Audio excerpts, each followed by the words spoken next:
terjadi, tapi hati belum bersalaman.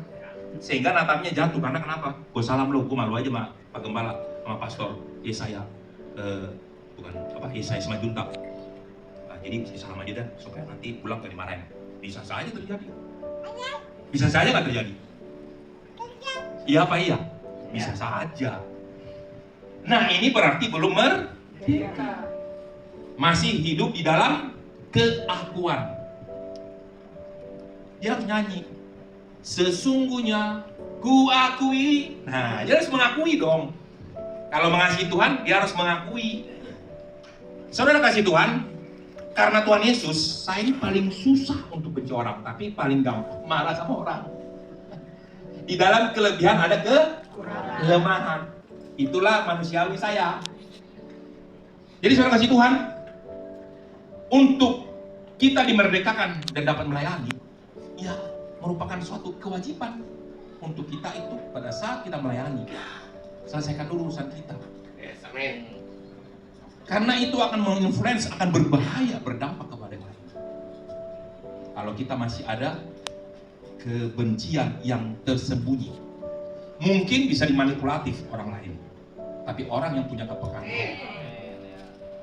Kalau Kristus mengizinkan polisi sebagai penegakan hukum menangkap saudara kita, yaitu saudara dapat dia ditangkap.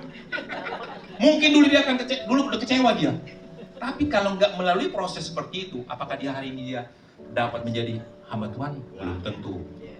Belum tentu ya, hanya Tuhan yang tahu. Saya puji Tuhan, saya bukan ditangkap melalui polisi, tapi saya masuk penjara. Saya nggak ditangkap polisi, tapi saya masuk sendiri ke penjara. Ngapain? Injil. WL, khotbah. Ya kan? Boleh kan kok masuk penjara? Boleh nggak kok masuk penjara? Boleh. Boleh. Walaupun nggak dibawa oleh kejaksaan. Kenapa? Karena melayani. Jadi kalau melayani di penjara itu paling enak, karena itu perintah Tuhan. Ketika aku di penjara. Nah, supaya kenapa? Supaya mereka dimerdekakan. Amin. Next. Mana lagi? Berikutnya. Iya. Soalnya 35 jam ini masih kurang. Baik. Nah, dalam pendahuluan, kemerdekaan yang sejati itu setiap tanggal 17 kita rayakan. Oke, next. Kemerdekaan dalam Kristus, firman Tuhan mengajarkan adanya kemerdekaan rohani yang jauh lebih besar. Kemerdekaan secara rohani jauh lebih besar daripada orang tidak masuk penjara. Dia bebas, tapi bebas tidak pernah baca Alkitab.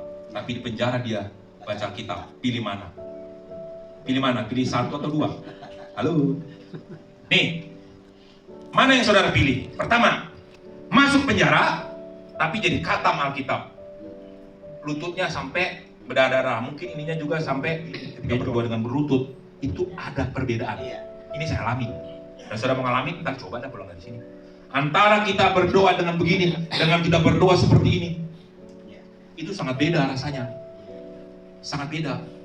Rasa hormat sama Tuhan itu dahsyat.